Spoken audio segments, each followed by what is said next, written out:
യോഹന്നാന്റെ സുവിശേഷം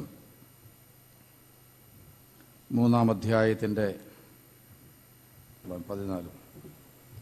മോശ മരുഭൂമിയിൽ സർപ്പത്തെ ഉയർത്തിയതുപോലെ തന്നിൽ വിശ്വസിക്കുന്നവന് നിത്യജീവൻ ഉണ്ടാകേണ്ടതിന് മനുഷ്യപുത്രനും ഉയർത്തപ്പെടേണ്ടിയിരിക്കുന്നു.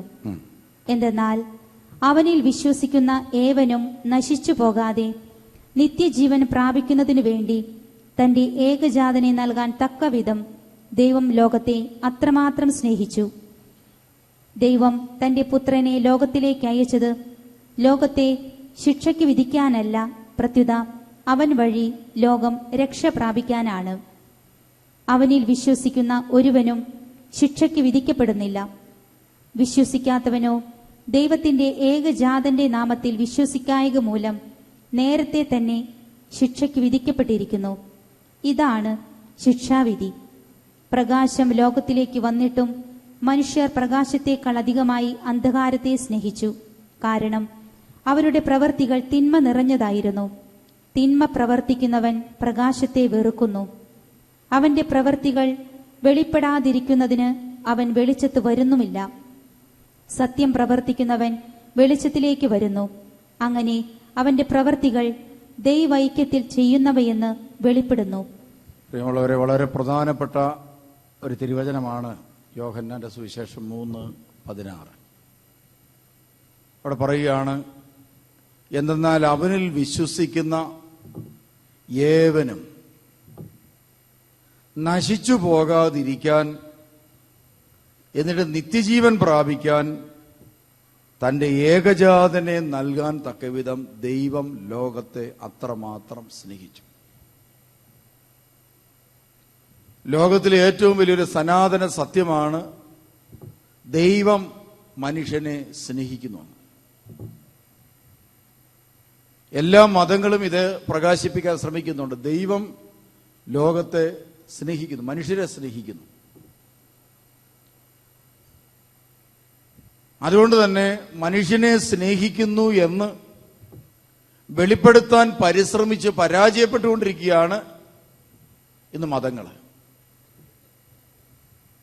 ദൈവം മനുഷ്യനെ സ്നേഹിക്കുന്നുവെന്ന വലിയ സത്യം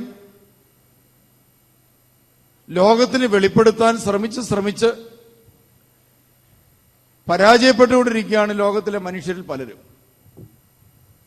എന്നാൽ ദൈവം ലോകത്തിലെ ഓരോ മനുഷ്യനെ, എന്നെയും നിങ്ങളെയും സ്നേഹിച്ചു എന്ന് ദൈവം വെളിപ്പെടുത്താൻ വേണ്ടി ചെയ്ത ഏറ്റവും വലിയ പ്രവൃത്തിയാണ് യേശുക്രിസ്തുവിനെ നമുക്ക് നൽകിയത്. നമ്മളിന്ന് ജീവിതത്തിൽ പല പ്രതിസന്ധികളിലുമാണ്. പല ആളുകളും ധ്യാന കേന്ദ്രത്തിലേക്ക് വരുമ്പോൾ അവരുടെ ജീവിതത്തിൽ ശിക്ഷയെക്കുറിച്ചുള്ള ഭയമാണ് പലരെയും ഭാരപ്പെടുന്നത്. പല ആളുകളും ഇങ്ങനെ ചിന്തിച്ചിരിക്കുന്നത്, എന്റെ ജീവിതത്തിൽ ഇപ്പോൾ അടിക്കടി തകർച്ച വന്നുകൊണ്ടിരിക്കുകയാണ്, അതൊരു ദൈവശിക്ഷയാണോ? കുമ്പസാരിച്ചാൽ ഇത്, അല്ലെങ്കിൽ ധ്യാനം കൂടിയാൽ, പ്രാർത്ഥിച്ചാൽ ഈ ശിക്ഷയിൽ നിന്ന് ഒഴിവായി കിട്ടുമോ? ജലപ്രളയമുണ്ടാകുന്നു, ഒരു ശിക്ഷയാണോ? ഇതിനൊക്കെ ഉപോത്ബലകമായ ചില വചനങ്ങൾ പഴയ നിയമത്തിലുണ്ട് താൻ. പഴയ നിയമത്തിലൊരു പ്രത്യേകത എന്താണ്?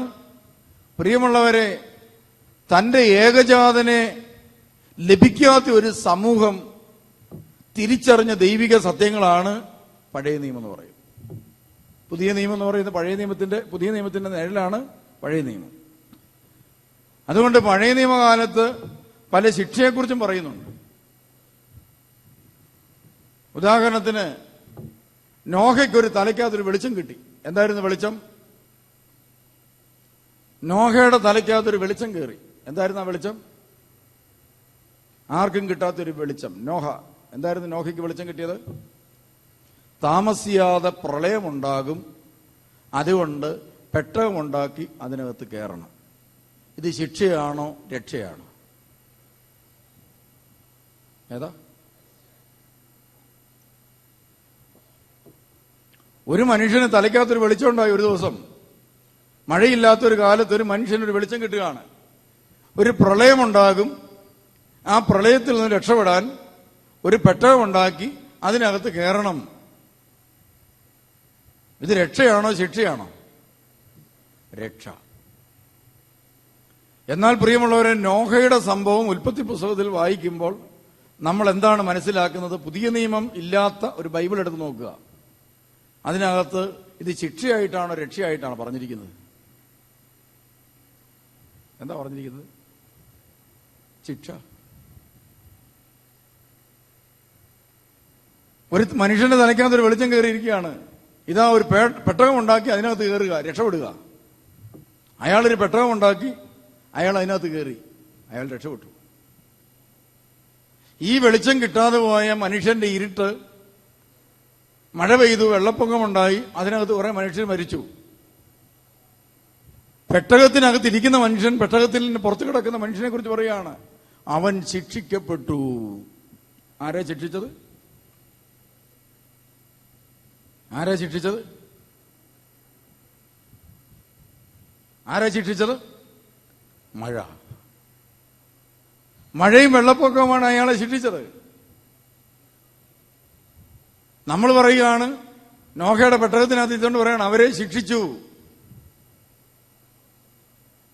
അതുകൊണ്ട് മനുഷ്യന്റെ മനസ്സിൽ കയറിക്കൂടിയിരിക്കുന്ന ഒരാശയം, നോഹയുടെ കാലത്ത് മനുഷ്യൻ ശിക്ഷിക്കപ്പെട്ടു. എന്നാൽ പ്രിയമുള്ളവരെ, വെളിച്ചം കിട്ടിയ, വെളിച്ചം കൊടുത്ത ഒരു മനുഷ്യൻ, ദൈവത്തിന്റെ വചനമാകുന്ന വെളിച്ചം തലയ്ക്കകത്ത് കയറിയ ഒരു മനുഷ്യൻ മുഖാന്തരം ഇതാ നോഹയുടെ കാലത്ത് നോഹയും കുടുംബവും വഴി തലമുറകളെ രക്ഷിക്കാൻ അവൻ തയ്യാറായി. രക്ഷയെക്കുറിച്ച് ആരും പറഞ്ഞില്ല. നോഹയെ ഒരു രക്ഷകനായിട്ട് ആരും കണ്ടില്ല. മറിച്ച് കൂടുതൽ മനുഷ്യരും ശിക്ഷയെക്കുറിച്ചാണ് ചിന്തിച്ചത്. നോഹയുടെ കാലത്ത് ശിക്ഷയുണ്ടായി. കാരണം എന്താണ്? യേശുവിനെ അറിയാത്ത ഒരു സമൂഹം. അതുകൊണ്ട് തന്നെ പുതിയ നിയമത്തിലേക്ക് വരുമ്പോൾ കർത്താവ് നമ്മളെ പഠിപ്പിക്കുകയാണ്, ദൈവം മനുഷ്യനെ സ്നേഹിച്ചു. ആ സത്യം നോഹയ്ക്ക് മനസ്സിലായി. എന്നെ എന്റെ ദൈവം സ്നേഹിച്ചു. എപ്പോഴാണ് മനസ്സിലായത്? ദൈവം പറഞ്ഞ വചനം കേട്ട വചനത്തോട് പ്രതികരിച്ച നോഹയ്ക്ക് മനസ്സിലായി, എന്നെയും എന്റെ തലമുറയെയും ദൈവം സ്നേഹിച്ചു. ഇന്ന് യേശുക്രിസ്തു ലോകത്തിലേക്ക് വന്ന് 2000 വർഷത്തിന് ശേഷം നോഹയുടെ കാലത്ത് ജീവിച്ചതിനേക്കാൾ മോശമായ ജീവിതം ഈ കാലഘട്ടത്തിൽ നടക്കുന്നുണ്ട്. ഈ കാലഘട്ടത്തിലുള്ള മനുഷ്യർക്ക് ജീവിതത്തിൽ പല പ്രതിസന്ധികളും പ്രയാസങ്ങളും. ഇന്നും മനുഷ്യൻ പറയുകയാണ്, ദൈവം ഞങ്ങളെ ശിക്ഷിച്ചതാണ്, പിശാച് ഞങ്ങളെ ആക്രമിച്ചതാണ്. യേശുക്രിസ്തു ലോകത്തിലേക്ക് ഇറങ്ങി വന്ന് കാൽവറി ക്രൂശിൽ സാത്താന്റെ തല തകർത്തു. എന്നിട്ടും ക്രിസ്തുവിന്റെ കൂടെ നിൽക്കുന്നവർ പൈശാചിക പീഡനങ്ങളിൽ നിന്ന് വിമുക്തരാകുന്നില്ല. കാലഘട്ടത്തിന്റെ ഒരു പ്രത്യേകതയാണ്. എന്താണ് നമ്മുടെ പ്രശ്നം? എന്താണ് നമ്മുടെ പ്രശ്നം? പ്രിയമുള്ളവരെ, നമുക്കൊരു പ്രതിസന്ധിയേ ഉള്ളൂ. യേശുവിനെ നാം ഏറ്റുവാങ്ങിയിട്ടില്ല. പല ആളുകളും നമ്മളെ വിമർശിക്കുന്ന ഒരു കാര്യമാണ്. സത്യത്തില് ഇവരെന്നാ ഈ പറയുന്നത്? ചിലർ ചോദിക്കാറുണ്ട്, എന്താ നമ്മൾ ഈ പറയുന്നത്? യേശു നിന്നെ രക്ഷിച്ചു. ഇതാ പറയുന്നത്. എല്ലാ ആഴ്ചയിലും ഇതൊക്കെ തന്നെയാ പറയുന്നത്. കുറെ ആളുകള് വളരെ സന്തോഷത്തോടും സമാധാനത്തോടും കൂടെ പോയിക്കൊണ്ടിരിക്കുക. തികഞ്ഞ സമാധാനം, തികഞ്ഞ സന്തോഷം. ചില ആളുകൾക്ക് എത്ര ധ്യാനം കൂടിയിട്ടും അവരുടെ പ്രശ്നങ്ങൾ തീരുന്നുമില്ല, പ്രതിസന്ധി മാറുന്നുമില്ല. എന്താണ് എന്റെ പ്രശ്നത്തിന് കാരണം? ഒറ്റ കാര്യമേ ഉള്ളൂ, ദൈവം എന്നെ സ്നേഹിക്കുന്നു എന്ന സത്യം ഞാൻ അറിയുന്നില്ല. സ്നേഹിച്ചു എന്നതിന്റെ അടയാളം എന്താണ്? തന്റെ ഏകജാതനായ പുത്രനെ നൽകി എന്നതാണ്. അങ്ങനെയാണെങ്കിൽ ഒരു വ്യക്തി ദൈവത്തിന്റെ സ്നേഹം ഏറ്റുവാങ്ങണമെങ്കിൽ ഏകജാതനായ പുത്രനെ സ്വീകരിക്കാൻ തയ്യാറാകണം. നമ്മളിപ്പോ, ഞാനിവിടുന്ന് ഒരു കേക്ക് വിതരണം ചെയ്യുകയാണ്. എന്റെ ബർത്ത്ഡേ ആണെന്ന് വിചാരിച്ചു. ഞാൻ കേക്ക് എൻ്റെ സ്നേഹത്തിന്റെ അടയാളമാണ്. എൻ്റെ ബർത്ത്ഡേ ദിവസം കേക്ക് നിങ്ങൾക്ക് നൽകി. നിങ്ങൾ എന്ത് ചെയ്യണം? ഞാൻ നിങ്ങൾക്ക് നൽകിയ എൻ്റെ സ്നേഹം നിങ്ങൾ സ്ഥിരീകരിക്കുന്നതിന്റെ അടയാളം എന്താണ്? നിങ്ങൾ ആ കേക്ക് കയ്യിൽ മേടിക്കും. എന്നിട്ടോ നിങ്ങൾ ഇങ്ങനെ അങ്ങോട്ട് കൊണ്ടുപോയി ആ ഗേറ്റിന്റെ അവിടുന്ന് ഷുഗർ ആയതുകൊണ്ട് തൂരോട്ടുകൾ കൂടിയത് കൊണ്ട് എന്ത് ചെയ്തു? ഈ സാധനം തൂരോട്ടുകൾ. ഞാൻ നിങ്ങളെ സ്നേഹിച്ചു എന്നതിന്റെ അടയാളമാണ് നിങ്ങൾ കയ്യിൽ സ്വീകരിച്ചത്. എനിക്ക് സന്തോഷമായി നിങ്ങൾ സ്വീകരിച്ചിട്ടുണ്ട്. പക്ഷേ ആ സ്നേഹം അനുഭവിക്കാൻ നിങ്ങൾക്ക് സാധിച്ചോ? ഇല്ല. കാരണം എന്തുകൊണ്ടാണ്? സ്വീകരണം പൂർത്തിയായില്ല. എങ്ങനെയാ സ്വീകരണം പൂർത്തിയാകുന്നത്? നിങ്ങളത് വാങ്ങി കഴിക്കണം. ഞാൻ UK വന്നപ്പോൾ കൊണ്ടുവന്ന കേക്കാ, ഇവിടെയും കിട്ടുകയില്ലാത്ത സൈസാണ്. നിങ്ങളിത് കഴിച്ചു കഴിഞ്ഞപ്പോഴാണ് പറഞ്ഞത് ഇവിടെ എങ്ങും കിട്ടാത്ത സാധനമാണല്ലോ ഇത്. നിങ്ങൾ കഴിച്ചു, നിങ്ങളുടെ ശരീരത്തിൽ ഇത് പടർന്നു പിടിച്ചു, നിങ്ങളും കേക്കും തമ്മിൽ ഒന്നായി തീർന്നു. ഷുഗർ ഉള്ളവർക്ക് ഷുഗർ കൂടി വന്നു, അല്ലാത്തവർക്ക് കുഴപ്പമൊന്നും ഉണ്ടായില്ല. ഇത് നിങ്ങളുമായി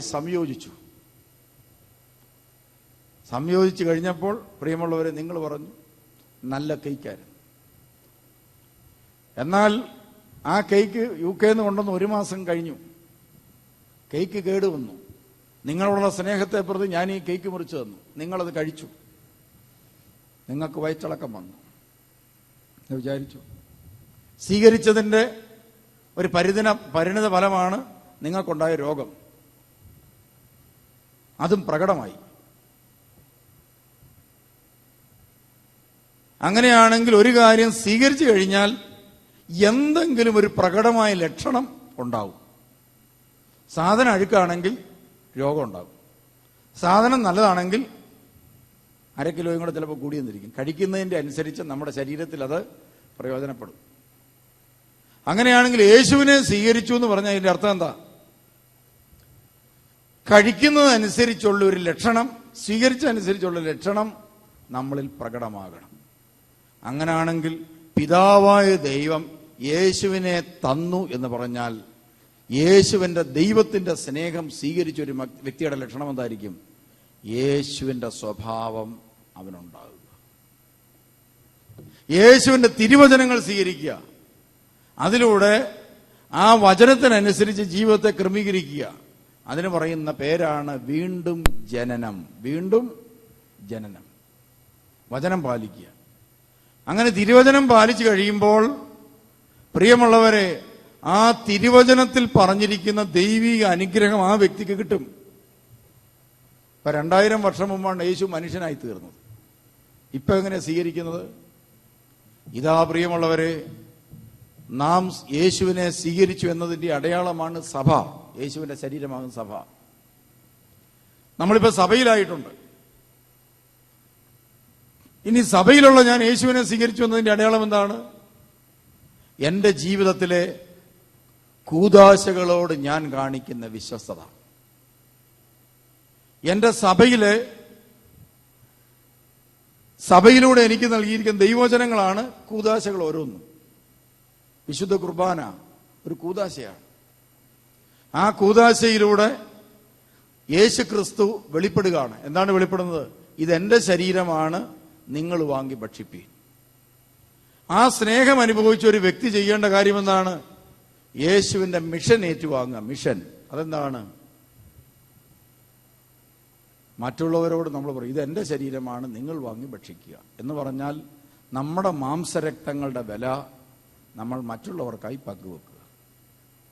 അതാണ് ഒരു നേരത്തെ ആഹാരം, നിങ്ങളുടെ ആഹാരത്തിൽ നിന്ന് ഒരു നേരത്തെ ആഹാരം മറ്റുള്ളവന് കൊടുക്കുക യേശുവിന്റെ നാമത്തെ പ്രതി. നിങ്ങൾക്ക് 10 വസ്ത്രമുണ്ടെങ്കിൽ അതിനകത്ത് 1 ഇല്ലാത്തവന് കൊടുക്കുക. നിങ്ങളുടെ മക്കൾ സന്തോഷത്തോടെ പഠിക്കുമ്പോൾ പ്രിയമുള്ളവരെ അതിൽ1 ആ വിദ്യാഭ്യാസം നല്ലവണ്ണം സന്തോഷത്തോടെ പഠിക്കുമ്പോൾ, നിങ്ങൾ നല്ല സ്കൂളിൽ വിട്ട് നല്ല റിസൾട്ടോടുകൂടി പഠിപ്പിക്കുമ്പോൾ അതിന് സാധ്യമാകാതെ പോകുന്നവർക്ക് വേണ്ടി അത് പങ്കുവെക്കുക. ഇതാണ് യേശുവിനെ സ്വീകരിച്ച ഒരു വ്യക്തിക്ക് തന്റെ സ്നേഹം പങ്കുവെക്കുവാൻ കിട്ടുന്ന. അപ്പൊ പ്രിയമുള്ളവരെ, യഥാർത്ഥമായിട്ട് യേശുവിനെ സ്വന്തമാക്കിയ ഒരു വ്യക്തി കൂദാശകളെ ജീവിതത്തിൽ ഒരു ആചാരത്തിനും അനുഷ്ഠാനത്തിനും അപ്പുറത്ത് സ്വന്തമാക്കും.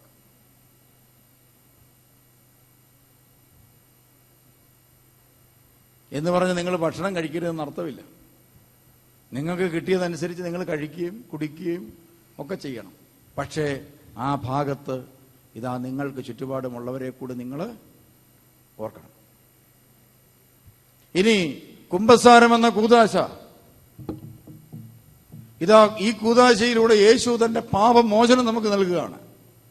അങ്ങനെയാണെങ്കിൽ യേശുവിനെ സ്വീകരിക്കുന്ന ഒരു വ്യക്തി, യേശുവിന്റെ സ്നേഹത്തെ, ദൈവത്തിന്റെ സ്നേഹത്തെ അനുഭവിക്കുന്ന ഒരു വ്യക്തി ഈ കൂദാശയെ സമീപിച്ച് നിരന്തരം തന്റെ പാപങ്ങൾ ഓരോന്നോരോന്നായി ഏറ്റുപറഞ്ഞ് പശ്ചാത്തപിച്ച് അതിന് വിമോചനം പ്രാപിക്കും. യേശുവിന്റെ സ്നേഹത്തിന്റെ വെളിപ്പെടുത്തലാണ് പൗരോഹിത്യം. അതുകൊണ്ട് പൗരോഹിത്യം ഏറ്റുവാങ്ങിയവൻ തന്റെ പൗരോഹിത്യ നൽവരം തന്റെ ജനത്തിന് വേണ്ടി പങ്കുവച്ചു കൊടുത്തുകൊണ്ടിരിക്കും. ഇടയത്ത ശുശ്രൂഷ, മാമോദീസ യേശുവിന്റെ സ്നേഹത്തിന്റെ ഈ കാലഘട്ടത്തിന്റെ വെളിപ്പെടുത്തലാണ്. പിതാവായ ദൈവത്തിന്റെ സ്നേഹത്തിന്റെ വെളിപ്പെടുത്തലാണ് മാമോദീസ. യേശുവിനെ തരികയാണ്. നമ്മളെന്ത് ചെയ്യണം? മാമോദീസായിലൂടെ ഒരു ഉടമ്പടി ചെയ്തു. ഞാൻ പോകുന്ന വഴി, യോഹന്നാൻ 14:6, വഴിയും സത്യവും ജീവനും ഞാനാകുന്നു. ആ വഴി കൂടെ ജീവിക്കുക. തൈലാഭിഷേകം ഒരു കൂദാശയാണ്. രോഗിയായിരിക്കുമ്പോൾ ഈ കൂദാശ സ്വീകരിച്ചുകൊണ്ട് അഭിഷേകം പ്രാപിച്ച് അതിന്റെ വിശുദ്ധിയോടുകൂടി സ്വീകരിച്ച് സൗഖ്യം ഏറ്റുവാങ്ങി, വിമോചനം ഏറ്റുവാങ്ങി, സൗഖ്യം പ്രാപിച്ച് മറ്റുള്ളവർക്ക് വേണ്ടി ജീവിക്കുക. സൗഖ്യം പ്രാപിച്ച ഓരോ രോഗിയും ദൈവം സുഖപ്പെടുത്തുന്നത് എന്തിനാണെന്നറിയോ? മറ്റുള്ളവരെ സുഖപ്പെടുത്താൻ വേണ്ടിയാണ്. എന്തിനാണ് ഓരോരുത്തർ സുഖപ്പെടുത്തുന്നത്? മറ്റുള്ളവരെ സുഖപ്പെടുത്താൻ വേണ്ടിയാണ്. ഒരിക്കൽ സമ്പന്നനായ ഒരു മനുഷ്യനോട് ഒരു സുവിശേഷം പറഞ്ഞു. ക്യാൻസർ രോഗിയായിട്ട് മരിക്കാൻ കിടക്കുകയാണ്. അയാൾ ഒരു കമ്പനിയുടെ ഓണറാണ്. അയാളോട് പറഞ്ഞു, കർത്താവ് നിങ്ങളെ സുഖപ്പെടുത്താൻ ആഗ്രഹിക്കുന്നു, പക്ഷേ സൗഖ്യപ്പെടുത്തി കഴിഞ്ഞാൽ നിങ്ങൾ അന്നു മുതൽ യേശുവിനെ പ്രഘോഷിക്കണം. ഉടനെ ഈ മനുഷ്യൻ പറഞ്ഞു, അങ്ങനെയാണെങ്കിൽ എനിക്ക് സൗഖ്യം വേണ്ട. ആ മനുഷ്യൻ ഒരു 2 ആഴ്ചക്കുള്ളിൽ മരിച്ചുപോയി. നമ്മുടെ ആളുകളെല്ലാം പലതിനും കർത്താവിന്റെ കരങ്ങളിൽ നിന്ന് ഏറ്റുവാങ്ങാൻ വരുന്നുണ്ട്. ഏറ്റുവാങ്ങാൻ കൈ നീട്ടുന്ന ഒരു വ്യക്തി ഓർത്തോണം, ഇതാ അവൻ വലിയൊരു ഉത്തരവാദിത്വം ഏറ്റെടുക്കുകയാണ്. എന്താണ്? യേശുവിനെ കൊടുക്കാനുള്ള ഉത്തരവാദിത്വം. നമ്മൾ ഈ 1000 പേര് യേശുവിനെ നേരെ കൈ നീട്ടിയാൽ അപ്പോൾ തന്നെ ഞാനൊരു വലിയ ധാർമ്മിക ഉത്തരവാദിത്വം ഏറ്റെടുക്കുകയാണ്. ലോകത്തിന് യേശുവിനെ കൊടുക്കാനുള്ള ഉത്തരവാദിത്വം. അതുകൊണ്ട് ഓരോ ക്രിസ്ത്യാനിയും യേശു ക്രിസ്തുവിനെ സ്വീകരിച്ചുകൊണ്ട് ബലിപീഠത്തിന്റെ മുമ്പിൽ നിന്ന് ദേവാലയത്തിന്റെ ബലിപീഠത്തിലേക്ക് നോക്കുമ്പോൾ അവൻ സ്വയം പ്രഖ്യാപിക്കുന്നതാണ്, ഞാൻ ഇന്നു മുതൽ ക്രിസ്തുവിനെ കൊടുക്കുന്നവനാകും എന്നാണ്. പ്രിയമുള്ളവരെ, പിതാവായ ദൈവം യേശുവിനെ നമുക്ക് നൽകി നമ്മെ സ്നേഹിച്ചെങ്കിൽ നമുക്കെങ്ങനെയാണ് യേശുവിനെ സ്നേഹിക്കാൻ പറ്റുന്നത്, പിതാവായ ദൈവത്തെ സ്നേഹിക്കാൻ പറ്റുന്നത്? എനിക്ക് ലഭിച്ച യേശുവിനെ മറ്റുള്ളവർക്ക് കൊടുത്തുകൊണ്ട് അതിന് സാക്ഷിയായിക്കൊണ്ട് വേണം ഞാൻ എൻ്റെ സ്നേഹം, പിതാവായ ദൈവത്തോടുള്ള സ്നേഹം പ്രകടമാക്കാൻ. അപ്പൊ നമ്മൾ ദൈവത്തോട് കാണിക്കുന്ന സ്നേഹത്തിന്റെ ഒരു ഭാഗമാണ് ഇപ്പോൾ ഈ ദേവാലയത്തിൽ വന്നിരുന്ന് ശാന്തമായി ഉറങ്ങുന്നത്. അത് സ്നേഹത്തിന്റെ ഒരു ഭാഗമാണ്. കർത്താവിന്റെ കരങ്ങളോട് ചേർന്നിരുന്ന് ശാന്തമായി ഉറങ്ങുന്നത്. അതുകൊണ്ട് മാത്രമായില്ല, ഇതൊരു മിഷനായി മാറണം നമ്മുടെ ജീവിതത്തിൽ. സുവിശേഷം ഒരു മിഷനായി മാറണം. നമ്മുടെ ചില ആളുകളെ ഉറങ്ങുന്നവരായി കാണുമ്പോഴൊക്കെ ഞാൻ പത്രോസിനെ ഓർക്കാറുണ്ട്.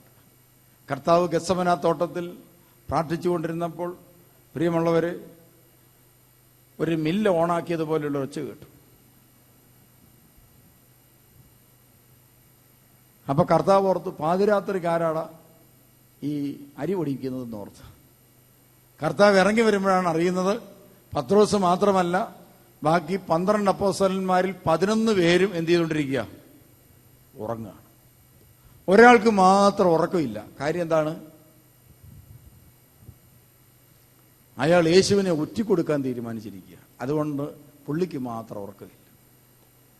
സത്യത്തിൽ നമ്മളൊക്കെ സമാധാനത്തോടെ കിടന്നുറങ്ങുമ്പോൾ ഉറക്കമില്ലാത്ത ഒറ്റയാളേ ഉള്ളൂ, കള്ളന്മാർ എന്ന് പറഞ്ഞതുപോലെ ഇന്ന് സാത്താനും കൂട്ടരും എന്ത് ചെയ്തുകൊണ്ടിരിക്കുകയാണ്? വളരെയധികം വർക്ക് ചെയ്തുകൊണ്ടിരിക്കുകയാണ്. തീവ്രവാദികൾ രാത്രിയും പകലും എത്രയോ ശ്രദ്ധയോടെയാണ് അവർ കഴിയുന്നത്. നമ്മളിന്ന് പത്രങ്ങളിലൂടെ കാണുന്ന വാർത്ത, ഈ കേരളത്തിൽ നിന്ന് പോലും ആളുകളെ റിക്രൂട്ട് ചെയ്ത് ഇതാ തീവ്രവാദ പ്രവർത്തനത്തിന് വേണ്ടി ചാവേറായി തീരാൻ കൊണ്ടുപോകുമ്പോൾ ഇന്ത്യയിൽ 2000 വർഷമായിട്ടുണ്ടായിരുന്ന ക്രിസ്ത്യാനികൾക്ക് തങ്ങളുടെ ജനത്തെ പള്ളി കൊണ്ടുവരാൻ പോലും സാധിക്കുന്നില്ലെന്നോർക്കണം. സ്വന്തം ജനത്തെ 1.5 മണിക്കൂർ കുർബാനയ്ക്ക് ഞായറാഴ്ച പള്ളി പോലും കൃത്യമായിട്ട് സ്വന്തം ജനത്തെ കൊണ്ടുവരാൻ പറ്റാതെ ക്രിസ്തീയ സമൂഹം ഭാരപ്പെടുമ്പോൾ ഇതാ ഒരു ചാവേറായി ചാകാൻ ലോകത്തിൽ നിന്ന് മതഭ്രാന്തന്മാർ അനേകരെ റിക്രൂട്ട് ചെയ്തുകൊണ്ട് പോകുന്നു. ഈ ലോകം സാത്താനെയാണോ സ്നേഹിക്കുന്നത്? യേശുവിനെയാണ്. നമ്മുടെ അയലോക്കത്തെ പെങ്കൊച്ച് 99% മാർക്ക് വാങ്ങിയപ്പോൾ ഇപ്പുറത്തെ അന്നാമ്മയ്ക്ക് പരിശോധിച്ച് നോക്കിയപ്പോൾ ഡോക്ടർ പറഞ്ഞു അൾസർ രോഗമുണ്ട്, ടെൻഷൻ കൂടിയതാണ്, അതുകൊണ്ട് കൗൺസിലിംഗ് വേണം. സൈക്കോളജിസ്റ്റിന്റെ അടുത്ത് നിന്ന് കൗൺസിലിംഗ് ചെയ്ത് അവസാനമാണ് മനസ്സിലായത് എന്താണ്? എൻ്റെ കൊച്ചു തോറ്റുപോയത് എനിക്കൊരു പ്രശ്നമല്ല, പക്ഷേ അയലോക്കത്തെ പെങ്കൊച്ചിന് 95% മാർക്ക് കിട്ടി, എനിക്ക് പ്രശ്നമാണ്, അതെനിക്ക് താങ്ങാൻ പറ്റുന്നില്ല. എന്നാൽ എന്തുകൊണ്ട് മതഭ്രാന്തന്മാർ മനുഷ്യരെ കൊല്ലാൻ വേണ്ടി പരിശീലനങ്ങൾ നടത്തുന്ന കാലത്ത് ഒരു ക്രിസ്ത്യാനിക്കും ഇതിന്റെ പേരിൽ അൾസർ വരുന്നില്ല? അവർ വളരെ ശാന്തമായി നോട്ടീസൊക്കെ അടിച്ച് വിതരണം ചെയ്ത് പിന്നെ പള്ളിയിൽ എങ്ങനെ പ്രശ്നം ഉണ്ടാക്കാം, അടിപിടി കൂടാം, ഭരണം പിടിച്ചെടുക്കാം എന്നൊക്കെ ചിന്തിച്ച് വളരെ ശാന്തമായി കഴിയുകയാണ്. പ്രിയമുള്ളവരെ, നാം ക്രിസ്തുവിന്റെ പക്ഷത്തോ നാം സാത്താന്റെ പക്ഷത്തോ?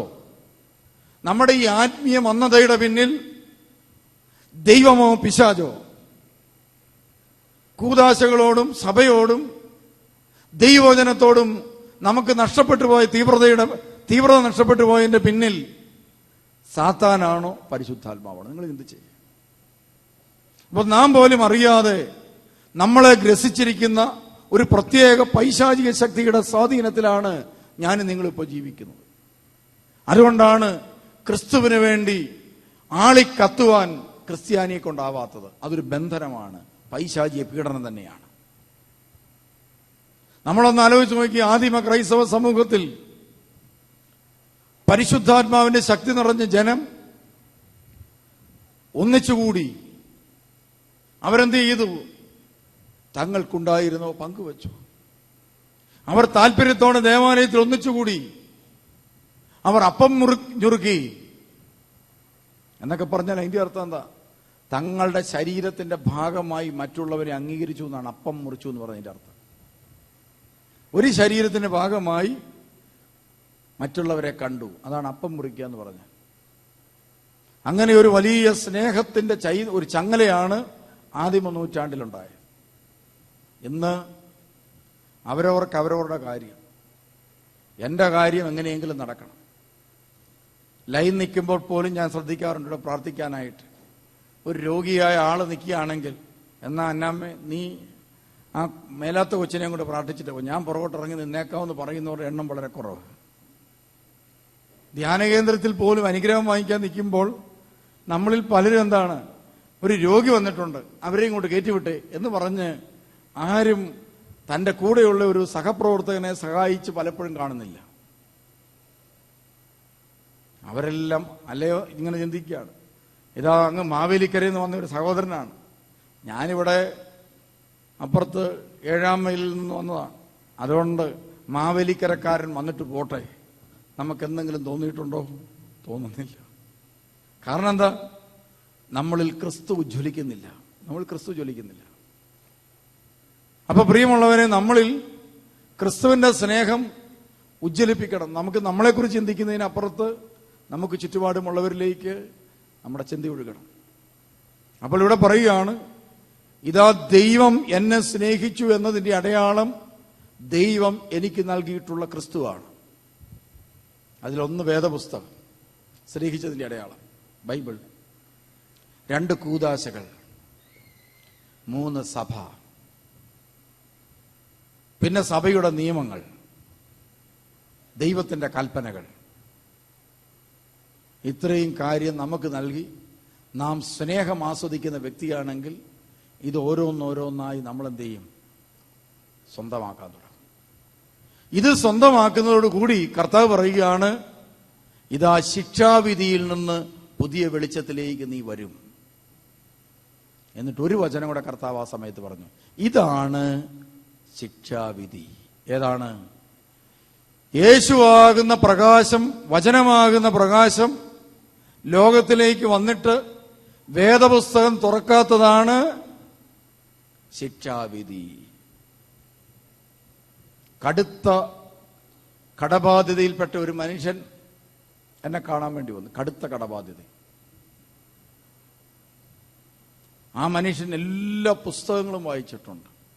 അദ്വൈതം വായിച്ചിട്ടുണ്ട്, ഗീതാഞ്ജലി വായിച്ചിട്ടുണ്ട്, പിന്നെ ലോകത്തിലുള്ള രാമായണം വായിച്ചിട്ടുണ്ട്, മഹാഭാരതം വായിച്ചിട്ടുണ്ട്. അങ്ങനത്തെ എല്ലാ പുസ്തകങ്ങളും. ഒത്തിരി അറിവുള്ള മനുഷ്യനാണ്. അപ്പൊ ഇതെല്ലാം സെമിനാരി പഠിച്ച കാലത്ത് പല റിലീജിയനെ കുറിച്ച് പഠിക്കുമ്പം ഞങ്ങളെയും പഠിപ്പിക്കുന്നുണ്ട്. അതുകൊണ്ട് ഈ പുള്ളി എന്തെങ്കിലും പറഞ്ഞ ഉടനെ നമുക്ക് പെട്ടെന്ന് മനസ്സിലാവുന്നുണ്ട്, ഇത് ഇന്നടത്തുനിന്ന് വരുന്ന സാധനമാണ്, ഇത് ഇന്നടത്തുനിന്ന് വരുന്ന സാധനമാണ്. അവസാനം പ്രിയമുള്ളവരെ, പുള്ളി എന്നും എന്നെ കൊണ്ട് തലേ കൈവച്ച് പ്രാർത്ഥിപ്പിക്കും. പുള്ളിയുടെ പ്രശ്നങ്ങൾ തീരുന്നതിന് പകരം തലേ കൈവയ്ക്കും തോറും പ്രശ്നം ഓരോ ദിവസം കൂടുക. എന്ന് മാത്രമല്ല, ഒത്തിരി പുസ്തകങ്ങൾ വായിച്ചിട്ടുള്ളതുകൊണ്ട് ഒത്തിരി ദൈവങ്ങളുണ്ട് പുള്ളിക്കാരുടെ തലയ്ക്കകത്ത്. യേശു ഉണ്ട്, കാര്യമായിട്ടില്ല. യേശു ഉണ്ണിയേശുവായിട്ട് ശകലേ ഉള്ളൂ പുള്ളിയുടെ. അതിനേക്കാളും കൂടുതൽ ഒത്തിരി ദൈവങ്ങളാണ് പുള്ളിയുടെ തലയ്ക്കകത്ത്. പുള്ളി പറയുന്ന എല്ലാ ദൈവം ഒന്നാണ്. അവസാനം ഞാൻ നമ്മുടെ ബിനോയ് അച്ഛൻ്റെ അടുക്കൽ ഈ മകനെ കൊണ്ടുവന്ന് ഇരുത്തി. ഓരോ വചനങ്ങൾ എടുത്ത് അങ്ങോട്ട് കൊടുത്ത് അതങ്ങോട്ട് വായിപ്പിച്ചിരുത്തി. ഓരോ വചനങ്ങളും ബൈബിളിൽ നിന്ന് എടുപ്പിച്ച് വായിച്ചു കഴിഞ്ഞ് അവസാനം പുള്ളി ഒരു 4 പേജുള്ള എസ്സേ ആയിട്ടാണ് വന്നത്. എന്താണ്? കർത്താവിന്റെ കൽപ്പന ലംഘിച്ചിരിക്കുന്നതിന്റെ എസ്സേയാണ്. അന്നേരം ആ മനുഷ്യൻ എന്നോട് പറഞ്ഞൊരു കാര്യമാണ്, സത്യത്തിൽ വേദപുസ്തകത്തിനകത്ത് ഇങ്ങനെയൊക്കെ ഒരു വാക്യമുണ്ടെന്ന് ഞാൻ സ്വപ്നത്തിൽ പോലും വിചാരിച്ചില്ല. ഞാൻ സ്വപ്നത്തിൽ പോലും വിചാരിച്ചില്ല ഇങ്ങനത്തെ വാക്യമുണ്ടെന്ന്. ഒരിക്കല്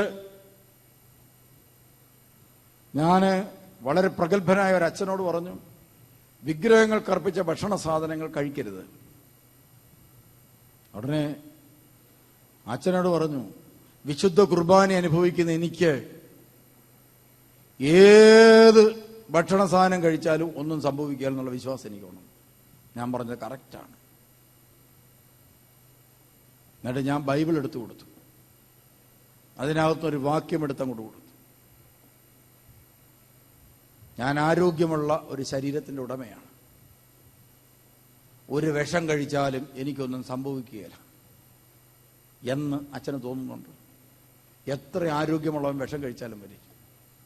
എന്നിട്ട് ഞാൻ 1 കൊരിന്ത്യൻസ് 19-ാം അധ്യായം 19 എന്നുള്ള വചനം വായിക്കാൻ പറഞ്ഞു. വചനം വായിച്ചപ്പോൾ അദ്ദേഹത്തിനോട് പറഞ്ഞു, ഇങ്ങനെ ഒരു വാക്യമുണ്ടായിരുന്നു എന്ന് എനിക്കറിഞ്ഞുകൂടാ. ദൈവവചനമാണെങ്കിൽ പാലിക്കാൻ നമ്മൾ ബാധ്യസ്ഥരാണ്. അപ്പോൾ നമ്മുടെയൊക്കെ ജീവിതത്തിന്റെ പ്രശ്നം എന്താ? വചനം അറിഞ്ഞുകൂടാ. വചനമറിയാത്ത പ്രവാചകൻ കാറ്റാണ്. അതുകൊണ്ട് നമ്മുടെ ജീവിതത്തിൽ ഇന്നത്തെ എല്ലാ പ്രശ്നത്തിനും കാരണം എന്താണെന്നറിയോ? ദൈവവചനത്തെക്കുറിച്ച് അറിവില്ല. അപ്പൊ യഥാർത്ഥത്തിൽ ദൈവത്തെ സ്നേഹിക്കുന്ന വ്യക്തി വേദപുസ്തകം കയ്യിലെടുക്കും. ഇന്ന് കയ്യിൽ വേദപുസ്തകം ഉള്ളവരൊക്കെ ഒന്ന് കൈപൊക്കിക്കേ. അപ്പൊ ഇത്രയും പേരെന്ത് ചെയ്യുന്നുണ്ട്? ദൈവത്തെ ചെറുതായിട്ട് സ്നേഹിച്ചു. എന്താണ്? ഞാൻ കേക്ക് മുറിച്ച് തന്നപ്പോൾ കൈ മേടിച്ചിട്ടുണ്ട്. ഇനി എന്ത് ചെയ്യണം? ഇത് നിങ്ങൾ കഴിക്കണം. വേദപുസ്തകം മുഴുവൻ വായിച്ചിട്ടുള്ള ഒരു കൈവക്കിക്ക്. അപ്പൊ എണ്ണം കുറഞ്ഞു. പ്രിയമുള്ളവരെ, യോഹന്നാന്റെ സുവിശേഷം 14-ാം അധ്യായം 6-ാമത്തെ വാക്യം എന്റെ ഏറ്റവും അടുത്തുള്ള ഓർമ്മയിൽ ശ്രദ്ധിച്ചാൽ ഒരു 100 പ്രാവശ്യമെങ്കിലും ഞാൻ വായിച്ചിട്ടുണ്ട്. യോഹന്നാൻ 14, വഴിയും സത്യവും ജീവനും ഞാനാണ്. സെമിനാരി കാലം മുതൽ വേദപുസ്തക വായന തുടങ്ങിയതാണ്. സെമിനാരി പോകുന്നതിന് മുമ്പുള്ള കാലത്ത് പ്രിയമുള്ളവരെ, ഞാൻ വേദപുസ്തകം കെട്ടിപ്പിടിച്ചുകൊണ്ട് കിടന്ന് ഉറങ്ങിയിരുന്നു. വൈകിട്ട് കിടക്കുമ്പോൾ വേദപുസ്തകം വായിച്ചാണ് കിടക്കുന്നത്. പിന്നെ ഫുള്ള് വായന, എപ്പോഴും വായന അടയാളപ്പെടുത്തൽ. രാവിലെ കണ്ണ് തുറന്ന ഉടനെ അവിടെ ഇരുന്നുകൊണ്ട് വേദപുസ്തക വായനയാണ്. അങ്ങനെ വായിച്ച് അനേകായിരം പ്രാവശ്യം ഈ ഓരോ വാക്യങ്ങളും ആവർത്തിച്ച് വായിച്ചിട്ടുണ്ട്. പക്ഷേ ഞാൻ അച്ഛനായി കുറെ ഏറെ കാലം ഈ വചനങ്ങളൊക്കെ പ്രസംഗിക്കുകയും ചെയ്തു. ഒരു ദിവസം യോഹന്നാന്റെ സുവിശേഷം 14:6 വായിച്ചുകൊണ്ടിരിക്കുകയാണ്. ഞാനാണ് വഴി. അപ്പൊ ഞാനിങ്ങനെ വായിച്ചിട്ട് ഇങ്ങനെ ഒരു വഴി കണ്ടു, KK റോഡ്. ഞാനാണ് വഴി, ഞാനാണ് സത്യം, ഞാനാണ് ജീവൻ. അപ്പൊ എനിക്ക് മനസ്സിലാകുകയാണ്, അന്നേരമാണ് മനസ്സിലാകുന്നത് എന്താണ്? ഇതാ യേശുക്രിസ്തു ഒരു വഴിയാണ്, ഒരു ജീവിതമാണ്. ഇതാണ് മനുഷ്യരക്ഷയ്ക്കുള്ള മാർഗം, വേറൊരു മാർഗവുമില്ല. എന്ന് പറഞ്ഞാൽ യേശു ആകുന്ന വചനം അനുസരിക്കുമ്പോൾ നമ്മളൊക്കെ ആ വഴി കൂടെ പോകും. അങ്ങനെ കുറെ നാൾ കഴിയുമ്പോൾ വചനം പാലിച്ച് യേശുവിൻ്റെ പ്രവർത്തികൾ ചെയ്ത് കുറെ കാലം കഴിയുമ്പോൾ യേശുവിനെ പോലെ ആയി തീർന്നാൽ സ്വർഗത്തിൽ ചെല്ലും. ഇല്ലാത്തവരാരും പോവുകയില്ല. അപ്പം വഴിയാണ് ഞാൻ. എൻ്റെ ജീവിതമാണ് നിങ്ങൾ അനുകരിക്കേണ്ടത് എന്നൊരു കാര്യം വെളിപ്പെട്ട് കിട്ടാൻ പ്രിയമുള്ളവരെ അനേകം വർഷങ്ങളെടുത്തു. ഒറ്റ വാക്യം. അപ്പം നിങ്ങൾ ആദ്യം മുതൽ അവസാനം വരെ ബൈബിളൊന്ന് വായിച്ചു കാണും. ഈ ബൈബിളിലെ ഓരോ വാക്യങ്ങളിലും ഇതാ നമ്മുടെ ജീവിതത്തെ പ്രകാശിപ്പിക്കുന്ന 100,000 വെളിച്ചം ഒളിഞ്ഞിരിക്കുകയാണ്. ആ വെളിപാടിൽ കൂടെയാണ് പ്രിയമുള്ളവരെ നമ്മൾ ഓരോരുത്തരും രക്ഷ പ്രാപിക്കേണ്ടത്. അങ്ങനെയെങ്കിൽ വചനം എന്തായി തീരണം? ഭക്ഷണമായി തീരണം. അതുകൊണ്ട് എല്ലാ ഞായറാഴ്ചയും 1.5 HP മോട്ടറിന്റെ അടിയിൽ നമ്മളിരുന്നാൽ കറണ്ട് ചാർജ് കൂടിക്കൂടി വരുന്നു എന്നല്ലാതെ വേറെ പ്രയോജനം നമുക്ക് കിട്ടുക. അതുകൊണ്ട് ഇന്നു മുതൽ നിങ്ങളൊരു തീരുമാനം എടുക്കണം. നിങ്ങളുടെ യേശുവിനെ ദൈവം നിങ്ങൾക്ക് നൽകിയതാണ്. അതിന് നിങ്ങൾക്കിനി വേറെ ആരുടെ അച്ചാരമൊന്നും വേണ്ട. നിങ്ങളുടെ യേശുവിനെ നിങ്ങൾക്ക് തരും. അത് അത്യാവശ്യം വ്യാഖ്യാനിച്ച് നൽകാൻ കർത്താവ് കൃപ നൽകിയാൽ നിങ്ങൾക്കുള്ളത് തരാൻ ഞങ്ങളെക്കൊണ്ട് സാധിക്കാം. ഞങ്ങളുടെ ജോലിയാണല്ലോ. ഞങ്ങളൊക്കെ വെറും ജോലിക്കാരാണ്. എന്തിന്? കർത്താവിൻ്റെ ശുശ്രൂഷ ചെയ്യാൻ പരിശുദ്ധാത്മാവ് നിയോഗിച്ച് ജോലിക്കാർ. നിങ്ങളാണിത് സ്വീകരിക്കേണ്ടത്. അതുകൊണ്ട് ഇന്നൊരു തീരുമാനമെടുക്കുക. എൻ്റെ ദൈവം എന്നെ സ്നേഹിച്ചതിൻ്റെ അടയാളമാണ് എൻ്റെ കയ്യിലിരിക്കുന്ന ബൈബിൾ. അതുകൊണ്ട് സുവിശേഷം വായിക്കാൻ തുടങ്ങണം. ബൈബിൾ വായിക്കാൻ പറഞ്ഞാൽ ഉടനെ കുഴപ്പമില്ലെന്ന് ചോദിച്ചാൽ ഉടനെ ഉൽപ്പത്തി പുസ്തകം മുതൽ വായിക്കാൻ തുടങ്ങും. ഞാൻ കഴിഞ്ഞ ദിവസം ധ്യാനം കഴിഞ്ഞ് കൈപ്രാർത്ഥനയ്ക്ക് ഇങ്ങോട്ട് ഇറങ്ങുകയാണ്. ഉടനെ ഇവിടുത്തെ സുവിശേഷ പ്രസംഗം കേട്ട് ഒരു പയ്യൻ ബൈബിൾ വായിക്കാൻ തുടങ്ങി. അവൻ 2 പേജ് വായിച്ചു. അത് കഴിഞ്ഞ് ഞാനിവിടെ നട്ടല് വേദന എടുത്ത് താഴെ പോയി കാപ്പി കുടിച്ചേച്ച് പെട്ടെന്ന് ഓടി വരാനായിട്ടിരിക്കുമ്പോൾ അവൻ കയറി വന്നിട്ട് പറഞ്ഞു, എനിക്കൊരു സംശയം ഉണ്ടെന്ന്. ഞാൻ ചോദിച്ചു, എന്നാ നിന്റെ സംശയം? അന്നേരം പറഞ്ഞു, അത് ഉൽപ്പത്തി പുസ്തകത്തിനകത്ത് ഒരു കാര്യം. അപ്പോഴെനിക്ക് മനസ്സിലായി ഇവൻ എന്നാ പറയാൻ പോകുന്നത്. എന്താണെന്നറിയോ? അവനെ കൊണ്ട് പറയാൻ ഞാൻ അനുഭവിച്ചില്ല. അവൻ ചോദിച്ചതെന്താണെന്ന് ചോദിച്ചാൽ ഇത്രയേ ഉള്ളൂ അവൻ ചോദിക്കാൻ പോയത്. ഉൽപ്പത്തി പുസ്തകത്തിനകത്ത് ആദാമും ഹവ്വായും ഉണ്ട്. അവർക്ക് 2 പിള്ളേരുണ്ടായി. ആരാണ്? കായേനും ഹാബേലും. ഹാബേലിനെ കായേൻ എന്ത് ചെയ്തു? കുത്തിക്കൊന്നു. ഇപ്പൊ ഭൂമിയിൽ എത്ര പേരുണ്ട്? എത്ര പേരുണ്ട്? 3 പേര്. ആരൊക്കെയാ? ഹാബേല്, അല്ല കായേന്, ആദാമ്, ഹവ്വ. അപ്പൊ ഇനി ചോദിച്ചാലാന്നറിയോ, ഈ കായൻ കല്യാണം കഴിച്ചു വിടുന്ന പിള്ളേരുണ്ടായല്ലോ.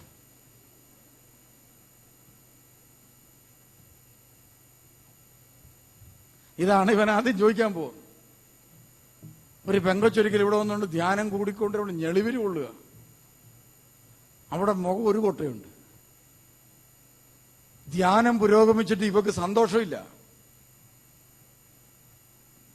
അവസാനം കൗൺസിലിങ്ങിന് എടുത്തോണ്ട് പോയ ആള് കൗൺസിലിങ്ങിന് കൊണ്ടുപോയിട്ട് സംഭവിച്ചെന്നാന്ന് ചോദിച്ചാൽ, പ്രിയമുള്ളവര്, കടലിനകത്ത്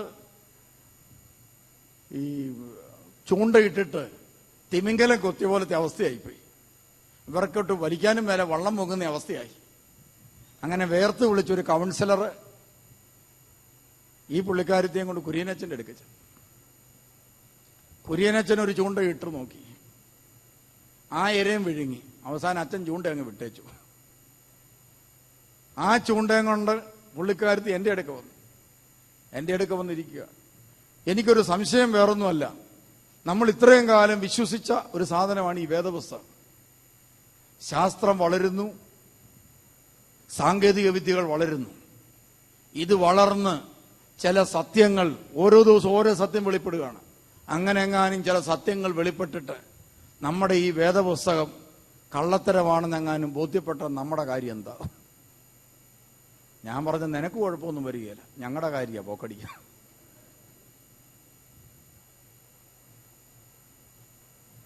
ശാസ്ത്രീയമായിട്ട് ആദാമും ഹവ്വായും ജീവിച്ചിരുന്ന കാലഘട്ടം പുറകോട്ട് ചിന്തിച്ചു കഴിഞ്ഞാൽ, പ്രിയമുള്ളവരെ, ശാസ്ത്രീയമായി തെളിയിച്ചിരിക്കുന്ന മനുഷ്യൻ ജീവിച്ച കാലവുമായിട്ട് ഒരു തരത്തിൽ ഒത്തുവരുന്നില്ല. അതുകൊണ്ട് ഇതിനെന്താണ് ഒരു ഉത്തരം? അതാണ് പുള്ളിക്കാരത്തി ചോദിച്ചുകൊണ്ടിരുന്നത്. ഈ പയ്യനും ഇത് തന്നെയാണ് ചോദിച്ചത്. അവൻ വേദപുസ്തകം വായിക്കാൻ ആദ്യമായിട്ട് തുടങ്ങിയതാണ്. യാക്കോബായ പയ്യനാണ്. അതുകൊണ്ട് വീട്ടിൽ വേദപുസ്തകം തുറക്കുന്ന പരിപാടിയിൽ തുറക്കും. എപ്പോഴാണ്? വല്യമ്മച്ചി മരിച്ചു കഴിയുമ്പോൾ കട്ടിൻ്റെ കീഴേ നിന്ന് ഈ സാധനം എവിടുന്നെങ്കിലും തപ്പിയെടുത്തോണ്ട് കൊടുക്കും. ആർക്കാണ് കൊടുക്കുന്നത്? ചെവി കേൾക്കാൻ മേലാത്ത വല്യമ്മച്ചി അപ്പുറത്തെ വീട്ടിൽ നിന്ന് വരും, അവരുടെ കയ്യിലോട്ട് എടുത്ത് കൊടുക്കും. അമ്മച്ചി വായിക്കും, അമ്മച്ചിക്ക് പോലും ഇത് മനസ്സിലാകുകയില്ല. ഇല്ലാതെ വേദപുസ്തകം വായിക്കുന്നവരുടെ എണ്ണം വളരെ കുറവ്. അപ്പൊ പ്രിയമുള്ളവരെ, നമ്മൾ സുവിശേഷം പഠിക്കാൻ തുടങ്ങുന്നത് ഉൽപ്പത്തി പുസ്തകത്തിൽ നിന്ന് പഠിക്കരുത്. നിങ്ങൾ ആദ്യം വായിക്കേണ്ടത് യേശുവിന്റെ സുവിശേഷം. മത്തായി, മർക്കോസ്, ലൂക്കോസ്, യോഹന്നാൻ. ഇത് പഠിച്ച് യേശുവിനെ പഠിക്കണം. യേശു ആരാണ്? യേശുവിന്റെ വചനം എന്താണ്? അതിനുശേഷം അപ്പോസ്തലന്മാരെഴുതിയ ലേഖനം പഠിക്കാൻ തുടങ്ങണം. ഏത് ലേഖനം പഠിക്കുന്നത്? സുവിശേഷം പഠിച്ചാൽ ഏറ്റവും കൂടുതൽ പ്രാവശ്യം വായിക്കേണ്ടത്, നിങ്ങളൊരു 21 പ്രാവശ്യമെങ്കിലും യോഹന്നാന്റെ സുവിശേഷം വായിക്കണം. എത്ര പ്രാവശ്യം? അപ്പൊ ഇന്ന് തൊട്ട് വായിക്കാൻ തുടങ്ങണം. ഒരു 21 പ്രാവശ്യമെങ്കിലും യോഹന്നാൻ സുവിശേഷം ആവർത്തിച്ച് ചുമ്മാ വായിച്ചാൽ പോരാ. ഓരോന്നും നോക്കി, ആദിയിൽ വചനമുണ്ടായിരുന്നു, വചനം ദൈവത്തോടു കൂടിയാൽ ഇങ്ങനെ വായിക്കണം. യോഹന്നാന്റെ സുവിശേഷം കാണാതെ ഏകദേശം മനസ്സിലുണ്ടായിരിക്കണം. ഇപ്പൊ ഉദാഹരണത്തിന് നിങ്ങളോട് ഞാൻ ചോദിക്കുകയാണ്, യോഹന്നാന്റെ സുവിശേഷം 1-ാം അധ്യായത്തിൽ എന്താ പറയുന്നത്? അപ്പൊ നിങ്ങൾ പറയണം, ആദിയിൽ വചനമുണ്ടായിരുന്നു, വചനം ദൈവത്തോട്. യോഹന്നാന്റെ സുവിശേഷം 2-ാം അധ്യായത്തിൽ എന്നാ പറഞ്ഞത്? അപ്പൊ നിങ്ങളിങ്ങനെ മിണ്ടാതിരിക്കണം. എന്താ പറയുന്നത്? പ്രിയമുള്ളവര്, കാനാവിലെ കല്യാണ വിരുന്നിൽ വെള്ളം വീഞ്ഞാക്കി. യോഹന്നാന്റെ സുവിശേഷം 3-ാം അധ്യായത്തിൽ എന്താ പറയുന്നത്? യേശുവിന്റെ സ്നേഹം, പിതാവായ ദൈവം നൽകിയ സ്നേഹമാണ് സുവിശേഷം. 3-ാം അധ്യായത്തിൽ യേശുവും നിക്കോദീമോസും തമ്മിൽ സംസാരിക്കുന്നു. 4-ാം അധ്യായത്തിൽ എന്താ പറയുന്നത്? സമരിയാക്കാരത്തെ സ്ത്രീയുമായിട്ടുള്ള സംഭാഷണം. 5-ാം അധ്യായം ബെത്സയിദ കുളക്കരയിലെ രോഗശാന്തി. 6-ാം അധ്യായം യേശു അപ്പം വർദ്ധിപ്പിക്കുന്നു, ഞാൻ ജീവന്റെ അപ്പം. 7-ാം അധ്യായം യേശു പെരുന്നാളിന് പോകുന്നു. 8-ാം അധ്യായം യേശു വ്യഭിചാരിയായ സ്ത്രീയുമായിട്ട് സംഭാഷണം നടത്തുന്നു. വ്യഭിചാരിയായി പിടിക്കപ്പെട്ട സ്ത്രീയെ യേശു കാണുന്നു. 9-ാം അധ്യായം അന്ധനെ സുഖപ്പെടുത്തുന്നു. 10-ാം അധ്യായം ഞാൻ നല്ല ഇടയനാകും. 11 അധ്യായം ലാസറിനെ ഉയർപ്പിക്കുന്നു. 12 അധ്യായം യേശുവിന്റെ തൈലാഭിഷേകം. 13 അധ്യായം പെസഹ. 14 അധ്യായം എന്താണ്? 14, 15, 16 അധ്യായങ്ങൾ പരിശുദ്ധാത്മാവിനെ കുറിച്ചുള്ള വെളിപ്പെടുത്തലുകൾ. 17 അധ്യായം യേശുവിന്റെ മഹാപുരോഹിത പ്രാർത്ഥന. 18, 19, 20 അധ്യായങ്ങൾ. 19 അധ്യായങ്ങൾ 18, 19 യേശുവിന്റെ പീഡാസഹനം. 20 ഉയർത്തെഴുന്നേൽപ്പ്. 21 അധ്യായം യേശു പ്രത്യക്ഷപ്പെടുന്നു. 22 അധ്യായത്തിൽ എന്നാ പറയുന്നു? ഇങ്ങനെ കാണാതെ പഠിക്കണം. അപ്പൊ വേദപുസ്തകം കാണാതെ പഠിക്കുക എന്ന് പറഞ്ഞാൽ അതിന്റെ അർത്ഥം യേശുവിന്റെ സ്നേഹം അനുഭവിക്കുന്നു. ഈ യേശുവിന്റെ സുവിശേഷ സ്നേഹം അനുഭവിക്കാതെ പ്രിയമുള്ളവരെ നമ്മൾ ഇരുന്നിട്ട് കാര്യമില്ല. നിങ്ങളുടെ ഇന്റർനെറ്റൊക്കെ കയ്യിലുണ്ടെങ്കിൽ നിങ്ങൾ ഇന്റർനെറ്റിനകത്ത് നോക്കിയാൽ ജഗതിയുടെ തമാശയും കാണും, യേശുവിന്റെ സുവിശേഷവും കാണും. നിങ്ങൾ ഈ യേശുവിന്റെ സുവിശേഷം ഒന്ന് നോക്കണം. 100 കണക്കിന് സുവിശേഷ പ്രഘോഷകരുടെ, ഈ കേരളത്തിലെ എല്ലാ വചന പ്രഘോഷകരുടെയും സുവിശേഷ ശുശ്രൂഷ അതിനകത്തുണ്ട്. നിങ്ങളിത് ഓരോ ദിവസവും നിങ്ങളുടെ കുഞ്ഞുങ്ങളെ ആ ടി വി ഓണാക്കിയിട്ട് ഇത് കണക്ട് ചെയ്യാൻ പറ്റുന്ന സംവിധാനം ഉണ്ടായിരിക്കും. ഇപ്പോൾ എനിക്കറിഞ്ഞുകൂടാ, നമുക്ക് ടി വി ഇല്ലാത്തതുകൊണ്ട് അറിയാൻ മേല. പ്രിയമുള്ളവർ, അത് ടി വിക്കകത്തൂടെയൊക്കെ ചില സ്ഥലങ്ങളിൽ കാണുന്നുണ്ട്, കണ്ടിട്ടുണ്ട്. ഓണാക്കി വെച്ച് രാവിലെ ഒരു ചെറിയ പ്രസംഗം കേൾക്കണം, ദൈവത്തിൻ്റെ വചനം, എഴുതി വെക്കണം. അങ്ങനെ ക്രമേണ ദൈവവചനം പഠിക്കണം. നിങ്ങളുടെ ജീവിതത്തിൽ ദൈവവചനം വരാൻ തുടങ്ങുന്നതോടുകൂടി നിങ്ങളുടെ പിള്ളേരുടെ വീട്ടിലെ അസ്വസ്ഥതകൾ മാറും. നിങ്ങളുടെ വീട്ടിൽ സ്വസ്ഥതയും സമാധാനം വരും. തിരുവചനമാണ് പ്രിയമുള്ളവരെ എല്ലാ ആത്മീയ ശുശ്രൂഷയുടെ അടിത്തറ. അത് ഇന്നയാളൊന്നും ഇതൊന്നുമില്ല. ആര് തിരുവചനം പഠിച്ച് വചനം വായിച്ച് വചനത്തിനനുസരിച്ച് ജീവിച്ചാലും ദൈവത്തിൻ്റെ അത്ഭുത ശക്തി അവിടെ പ്രകടമാകും. നിങ്ങളിപ്പോൾ ഭാര്യയും ഭർത്താവൂടെ തിരുവചനങ്ങൾ നല്ലവണ്ണം കൊണ്ട് പഠിച്ച് ഉച്ച കഴിഞ്ഞ് 2 മണി തൊട്ട് 4 മണി വരെയുള്ള സമയത്ത് ബൈബിൾ വചനങ്ങൾ വെറുതെ അവിടെ ഇരുന്നുകൊണ്ട് ഭാര്യയും ഭർത്താവും പറഞ്ഞാൽ മതി. കുറേ ദിവസം കഴിയുമ്പോൾ ഇവിടം വരെ വരേണ്ടി വരികയില്ല.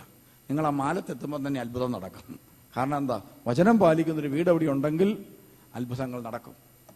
അപ്പൊ അതുകൊണ്ട് പ്രിയമുള്ളവരെ, അത്ഭുതങ്ങളുടെ ദൈവം ഒളിഞ്ഞിരിക്കുന്നത് തിരുവചനത്തിലാണ്.